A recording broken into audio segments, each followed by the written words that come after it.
Well, author Sherry Monahan rejoins us in our Builder's Source kitchen. In our first half hour, Sherry told us about the Western Writers of America convention this weekend at the Albuquerque Marriott. And for some of the viewers who may have missed it, can you give us real quickly the details once again? Sure. We are going to be out at the, well, first of all, we have our, she's breaking the kitchen already. Go ahead. No, we're going to be at the Albuquerque Marriott where we have a bunch of panels, and everybody's welcome to come out and participate, pay for a day rate at the Sherry Monahan discount.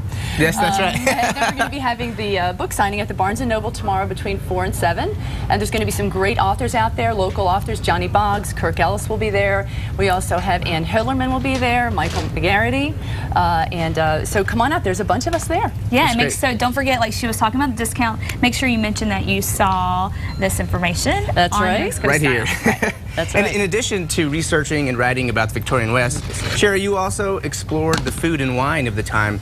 What's the most fascinating thing you've learned about food from that era? The most fascinating thing that I've learned was that when I first started researching, I thought people were going to be eating chuck wagon grub everywhere. And wow, was I surprised when I found out they were eating classic French food. Wow. The menus were printed in French. No way. I mean, so I didn't know, you just either knew what it was because it was trendy at the time, or you had somebody translate for you. I'm not really sure, but around 1880, 1881, enough people started to say, okay, look, could you please print this in English? So I was really just stunned by the food that they were actually eating out west. And granted, in rural areas, you were eating some basic stuff, but if you were in a town like Tombstone, Arizona, or Dodge City, where there's a lot of money, you wanted to be trendy. So you were eating, they were importing oysters from Baltimore. No way. Yeah. That is fascinating to me. I can tell you're really passionate about Yes. it. What's behind that passion? I've just always loved food. It's just, I wanted to go to school to be a chef and own my own restaurant, and they said, nights, weekends, holidays, 80 to 100 hours. I said, no, thank you.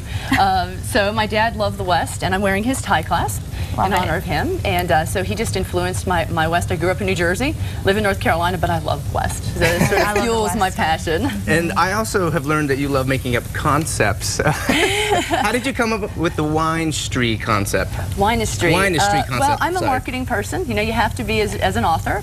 And I thought, I love doing the genealogy. Yes. So I paired the words wine and history together to make my own word called Wine-Street. I like it. So you can go to my website, winefoodgenie.com, to learn all about it. Oh, very good. I will do that. Yeah, exactly. And you brought in some wines today? I did. I brought in some very historical wines. I have a book that's coming out in April about historical wines in California. And so these are wineries that have some kind of historical significance. They've either got old vines that they were made with, or the wineries are still in existence today. Wow. Now, this one here that we're talking about right now is Buena Vista. And on this one label, you will see it's called the Count. And the Count is Count Harasti, and he went to California, the Sonoma area, and planted grapes in 1857. Wow. And he had dug the first cellars in Sonoma County, and they are still in existence today. I took a tour there last month. It was fabulous. I bet. So how old can the vines be? Oh, there's some vines that go back to the 1860s. They don't produce a lot, but they still have them. And it's amazing, yeah. Especially when there's a phylloxera came through and destroyed most of them, but there were some that survived. So it's very cool. Now we also have the next winery here, which is the Langtree and Gwinnett. They're the same winery, and that's Lily Langtree, the famous British actress that came here. Of course, She fell in love with Lake County, which is where her boyfriend, Freddie Gebhardt, was. Okay. She got there in 1888 and never, she just decided to plant roots, literally. She planted a grapevine in 1888 that is still there. I got to go out and tour that. It was amazing to see her old cellars that were there. And so I wanted to bring that. I thought that was really kind of historical. And what's the last one? The last one is St. Chapelle, and they are from Idaho. Okay. And Idaho had planted vines as early as the 1860s as well. This winery is not quite that old, but they are the oldest in Idaho. You were so passionate. It's so clear to see. All right, we're talking alcohol, okay?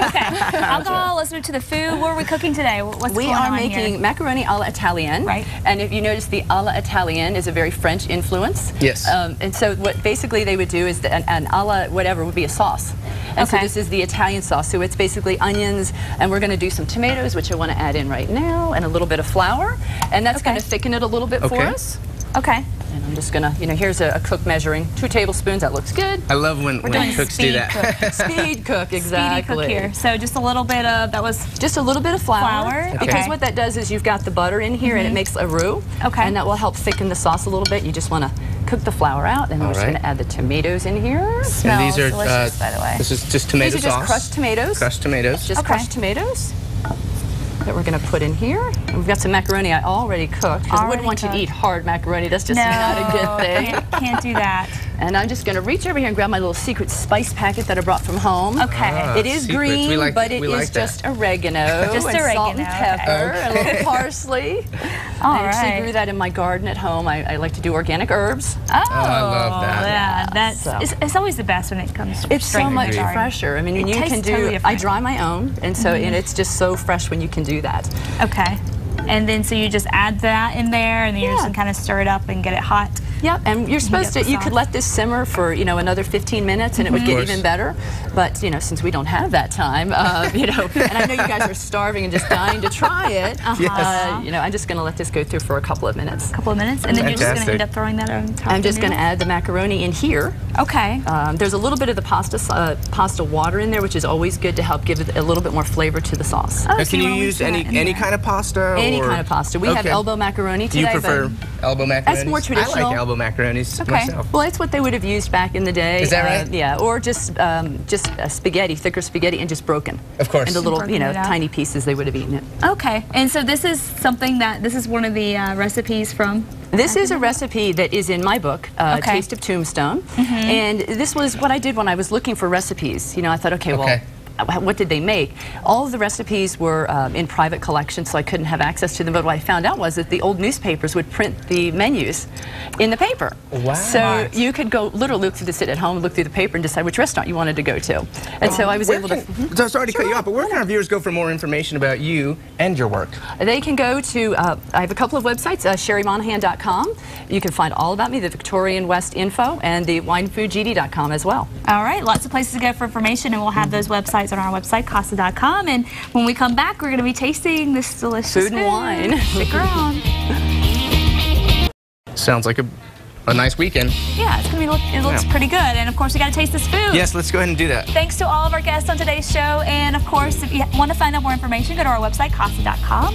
Hope you have a fantastic Thursday. Let's try this.